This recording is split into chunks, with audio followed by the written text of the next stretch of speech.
안녕하세요. 안녕하세요. 안녕하세요. 오늘은 이제 빈혈에 대해서 이제 여러분과 같이 그 말씀 나눠보겠습니다. 콩팥은 피를 만들어내는데, 여기서 피라고 하는 건 이제 적혈구를 갖다 말씀을 드리는 건데요.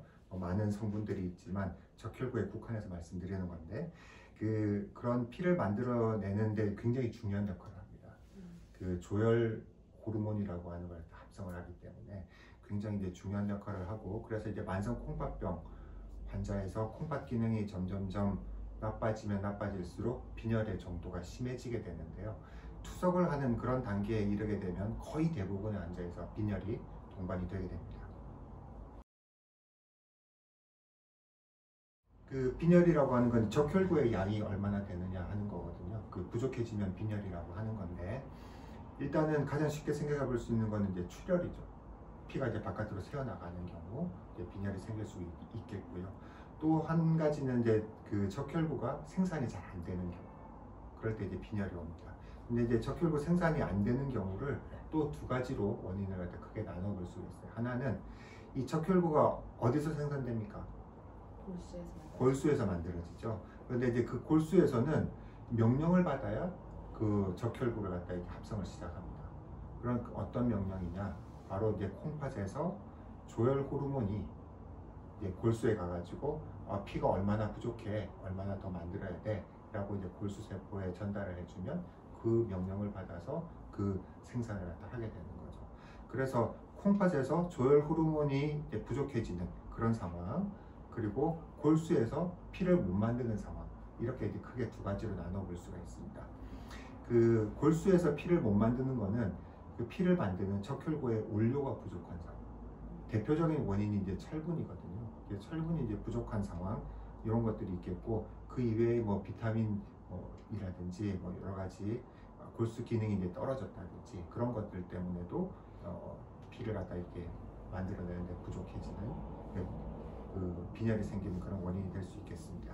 그런데 이제 만성 콩팥병에서는 이제 그 콩팥이 나빠진 거기 때문에 특히 조혈 호르몬 부족이 주요한 빈혈의 원인입니다. 대부분 이제 뭐 빈혈이라고 하면은 어지러움증과 이제 그 같은 뜻을 가진 단어로 보통 이제 생각을 많이 하죠. 그래서 빈혈 하면 이제 어지러울 것이다 라고 이제 그 흔히들 생각을 하시는데, 실제로 이런 만성 콩팥병과 같은 만성 질환에서 생기는 빈혈은 거의 어지러움은 없어요.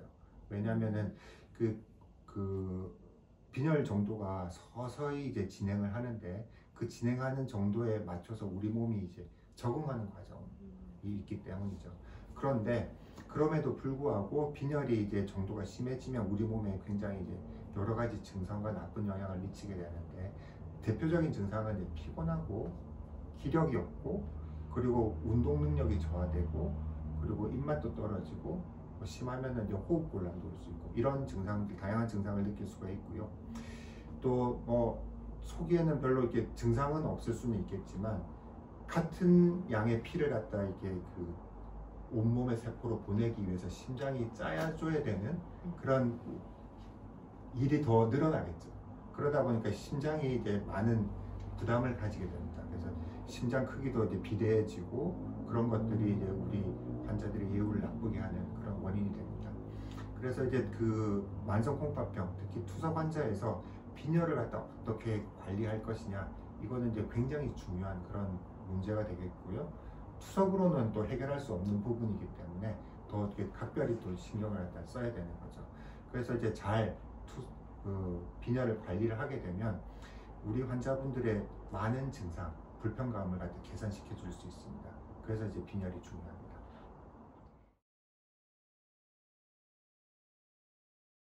조혈 호르몬은 이제 주사로 만들어져 있죠. 그래서 유전자 재조합 방식으로 해서 우리 몸에서 합성되는 조혈 호르몬을 이렇게 바깥에서 공장에서 합성을 한 다음에 그걸 이제 주사 형태로 이제 포장을 해가지고 우리가 투여를 하게 됩니다. 최근에는 이제 먹는 약도 이제 개발이 되어서 쓸 수가 있는데요. 근데 이제 그런 먹는 약이 사실 혈액투석 환자들한테는 그렇게 크게 도움이 안 돼요. 왜냐하면 그 혈액투석 환자들은 뭐 일주일에 뭐 3번씩 이렇게 병원에 오니까 의료진들이 쉽게 주사로 그렇게 이제 투여를 할 수가 있고요. 또 혈액투석 환자들이 먹는 약이 굉장히 많잖아요. 그런데 먹는 약을 갖다 또 하나 더 주면 그 환자들의 먹는 약의 그 부담이 더 커질 수도 있고, 그 혈액투석 환자들은 먹는 약 이렇게 많이 받지만 실제로 그걸 갖다 이렇게 제대로 안 드시는 경우가 많아요. 복약 수능도가 이제 떨어지는 경우도 많기 때문에 이렇게 이제 그 꼭 필요한 필수 약제들을 갖다 먹는 약으로 이렇게 그렇게 그 드리는 것이 환자분들한테 그 꼭 도움이 안 되실 수도 있습니다. 주사기로 이렇게 만들어져 있는 이제 주사용을 갖다 우리가 사용을 하는데, 그런 주사제도 그 작용 시간이 아주 짧은 것부터, 그래서 일주일에 3번씩 투여를 해야 되는 것부터, 어떤 거는 뭐 1, 2주일에 한 번씩 투여해야 되는 그런 주사제도 있고, 어떤 거는 뭐 한 달에 한 번씩 이렇게 투여해도 되는 그런 이제 작용 시간이 긴 주사제까지 굉장히 이제 다양합니다. 그래서 이제 그 혈액투석 환자들은 뭐 여러 가지 주사제를 갖다 사용할 수 있겠지만, 헤모글로빈이라고 하는 빈혈 수치를 갖다 안정적으로 가장 유지하는 데 어떤 게 이제 도움이 되는지, 이런 것들에 따라서 환자에 따라서 이제 그런 그 다양한 그런 그 주사제 조혈 호르몬을 갖다 선택하게 됩니다. 그 주사 조혈제는 이제 그 정맥으로 투여하거나 아니면 이제 피하로 투여하는 방법, 두 가지 다 가능합니다. 그래서 투석을 갖다 받지 않는 만성 콩팥병 환자들, 또는 이제 복막투석 환자들은 병원에 자주 안 오시기 때문에 그 피하로, 그리고 이제 혈관으로 직접 투여할 수 있는 방법이 이게 쉽진 않기 때문에 보통 이제 피하로 투여하게 되죠. 근데 이제 피하로 주사하게 되면 되게 이제 통증이 좀 심해요.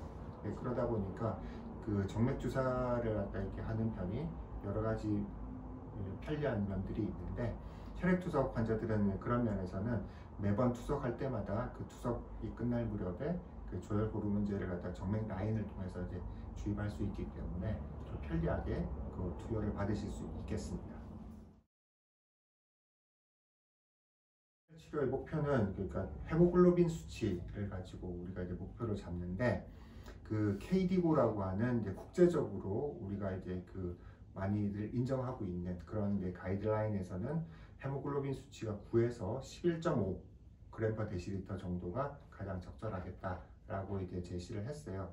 그런데 이제 우리나라에서는 그 심사평가에서 제시하는 가이드라인이 이제 굉장히 중요합니다. 왜냐하면 이 가이드라인을 벗어나서 그 주사제를 투여하게 되면은 환자가 그 본인 부담으로 다 맞으셔야 되기 때문에 그런 그 차이가 이제 꽤 커서 이 심평원 가이드라인인 10에서 11 정도 헤모글로빈 수치를 유지하는 것이 적합합니다. 예리하십니다. 그래서 그 성인 남자는 헤모글로빈이 원래 빈혈의 정의가 13 미만, 그리고 이제 성인 여자는 12 미만일 때를 빈혈이라고 하거든요.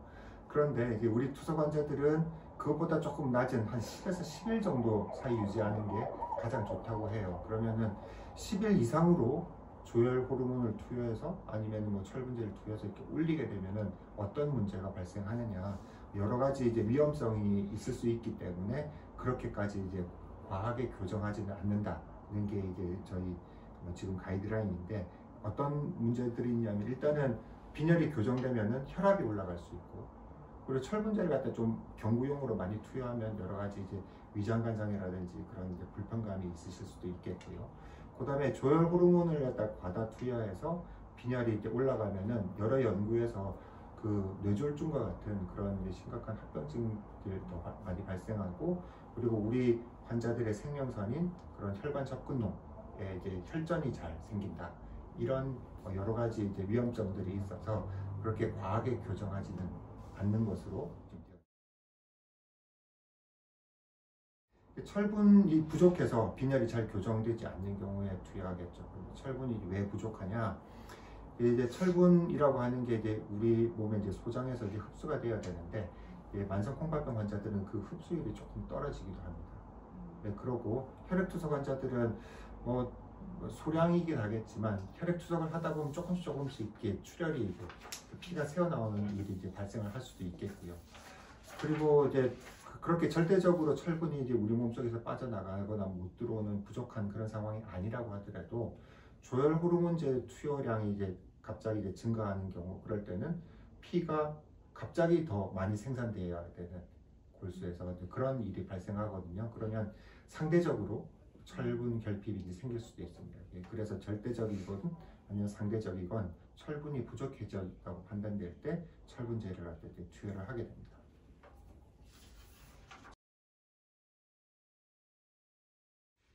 철분제는 여러 가지 제형이 있죠.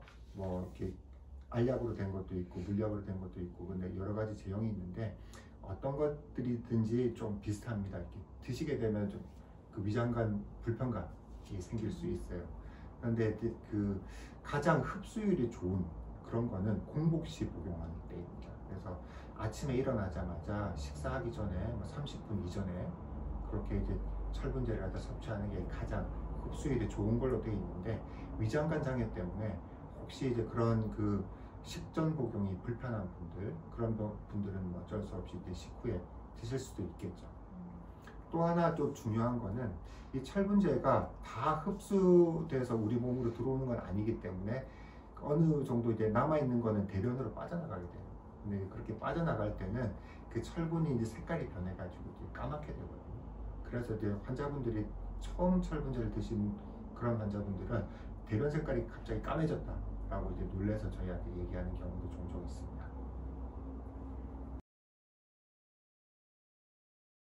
철분제 주사는 꽤 그 가격이 비싸기도 하고, 그래서 이제 우리나라 심사평가원에서는 딱 어떤 일정 기준을 갖다 맞추어야 투여할 수 있도록 그렇게 하고 있는데요.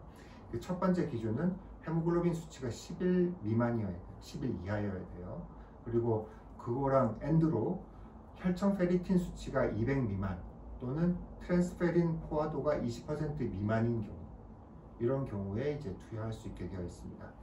보통 이제 그 철분 검사 3종이라고 하죠. 철분, 그 다음에 그 TIBC라고 하는 거, 그 다음에 그 페리틴, 이 세 가지 검사는 보통 3개월마다 한 번씩 하게 되는데요. 트랜스페린 포화도는 여기 이제 그 보시는 것처럼 그 TIBC 분의 아이언 곱하기 100이라고 하는 그런 그 계산 공식에 의해서 포화도가 그 계산이 되게 되겠고요. 그래서 이런 그 트랜스페린 포화도는 저장된 철분이, 우리 몸에 저장된 철분이 적혈구 형성에 얼마나 잘 쓰일 수 있는지를 갖다 이렇게 알아볼 수 있는 지표입니다. 거기에 비해서 혈청 페리틴 수치는 우리 몸에 저장되어 있는 철분량을 갖다 반영을 하죠. 그래서 이 두 가지 수치가 이제 어느 거 하나가 이제 떨어져 있고, 그리고 헤모글로빈 수치가 이제 낮으면 그 철분제 주사를 갖다 이렇게 투여할 수 있습니다.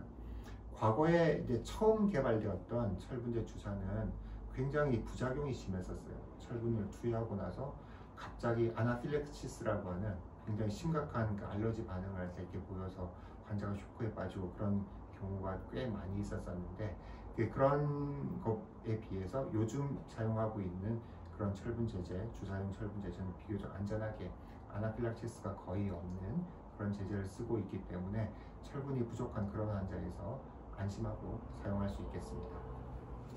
자, 그러면 오늘은 그 혈액투석 환자에서 그 아주 흔하고 굉장히 중요한 그런 합병증인 빈혈에 대해서 알아봤습니다. 그러면 여러분들 안녕히 계시고 다음 시간에 또 뵙겠습니다.